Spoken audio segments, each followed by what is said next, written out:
গল্পের শুরুতে আমরা কেটি নামে একটি মেয়েকে দেখতে পাই। কেটি ভিডিও বানাতে খুবই পছন্দ করত, তাই সে প্রতিদিন ভিডিও বানিয়ে ইন্টারনেটে আপলোড করত। কেটির একটি ছোট ভাই ছিল যার নাম ছিল লিকু। লিকু পশু পাখিদের ভীষণ পছন্দ করত, এই জন্য কেটির বাবা মা ঠিক করে তারা সবাই মিলে কয়েকদিনের জন্য ঘুরতে যাবে ক্যালিফোর্নিয়াতে। আর সেখানে গিয়ে তারা সর্বপ্রথম চিড়িয়াখানাতে বেড়াতে যাবে। এরপরে একদিন তারা ক্যালিফোর্নিয়াতে যাওয়ার উদ্দেশ্যে বেরিয়ে পড়ে। আস্তে আস্তে একসময় তারা ক্যালিফোর্নিয়ার চিড়িয়াখানাতে পৌঁছে যায়। একটু পরে সেখানে কেটি আর তার ভাই তাদের ফোনে একটি ভিডিও দেখতে পায়, যেখানে দেখা যাচ্ছিল একটি বিজ্ঞানী মানুষদের কাজ সহজ করার জন্য কতগুলো রোবট বানিয়েছে, যে রোবট দিয়ে মানুষ তাদের যে কোনো কাজ করাতে পারবে। কিন্তু হঠাৎ বিজ্ঞানীর বানানো রোবট বিজ্ঞানীর কন্ট্রোলের বাইরে চলে যায়। রোবটগুলো বিজ্ঞানীর কোনো কথা শুনছিল না। এটা দেখে বিজ্ঞানী খুবই অবাক হয়ে যায়। রোবটগুলো চারদিকে ছড়িয়ে পড়তে থাকে আর মানুষজনদের বন্দী করতে থাকে। এইসব দেখে কেটি আর তার ভাই তার বাবা মাকে সবকিছু বলে, আর তারা সবাই লুকানোর জন্য একটি হোটেলে যায়। এরপরে স্ক্রু ড্রাইভার দিয়ে হোটেলের দরজা ভালোভাবে আটকিয়ে দেয়, রোবট যেন তাদেরকে ধরতে না পারে।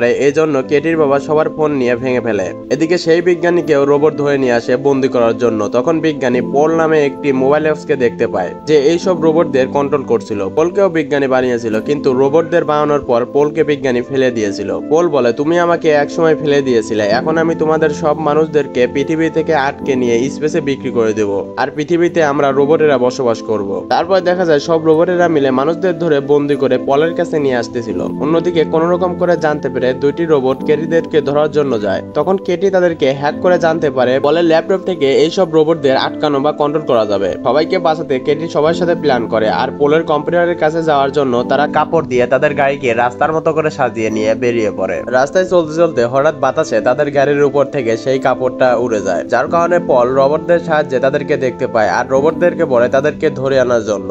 এরপরে তারা রোবটদের হাত থেকে কোন রকম করে পালিয়ে পলের অফিসে চলে আসে। সেখানে গিয়ে তারা অনেকগুলো রোবটকে দেখতে পায় আর তাদের সাথে মোকাবেলা করতে থাকে। কেটি যখন সেই ল্যাপটপটা খুঁজে সব রোবটদের কন্ট্রোল করতে লাগে, তখনই সেখানে বড় একটি পুতুল বের হয়ে সবার উপরে হামলা করে, যার কারণে সেই জায়গাটার ওয়াইফাই নেটওয়ার্ক ব্লাস্ট হয়ে পুরো পৃথিবীর ওয়াইফাই সিস্টেম নষ্ট হয়ে যায়। এরপর তারা বুঝতে পারে এইভাবে কাজ হবে না। তারা পলকে নষ্ট করার জন্য পলের বাড়ির সামনে যায় এবং তারা রোবট সেজে পলের বাড়িতে ঢোকে। কিন্তু কেটির বাবা সেই রোবটদের ভিতরে ভুল করে ফেলে, যার ফলে পোল কেটির বাবাকে চিনে ফেলে আর সেই বিজ্ঞানীর সাথে কেটির বাবাকে বন্দী করে রাখে। এরপর সেই বিজ্ঞানী জানায় এইসব রোবট কুকুরকে দেখলে তাদের সিস্টেম খারাপ হয়ে নষ্ট হয়ে যায়। অন্যদিকে কেটি এইসব কথা কোনোভাবে জানতে পারে আর সে পলের বাড়ি থেকে বের হয়ে তার কুকুরকে তার গাড়ির সামনে বেঁধে নিয়ে আবারও পলের বাড়ির দিকে আসতেছিল, যার ফলে কুকুরকে দেখে সব রোবটদের সিস্টেম খারাপ হয়ে নষ্ট হয়ে যাচ্ছিল। এরপরে কেটির বাবা আর বিজ্ঞানী স্ক্রু ড্রাইভারের সাহায্যে সেখান থেকে মুক্ত হয়ে যায়। তারপর কেটির বাবা সেখানে রোবটদের সামনে কুকুরদের ভিডিও চালিয়ে দেয় আর সেখানে সব রোবটরা আস্তে আস্তে নষ্ট হয়ে যাচ্ছিল। কেটিরা সব রোবটদের নষ্ট করে দিয়ে পোলের কাছে যায় আর পোলকে পানিতে ফেলে নষ্ট করে দেয়, যার কারণে সব মানুষরা বেঁচে যায়। মানুষদের বাঁচানোর জন্য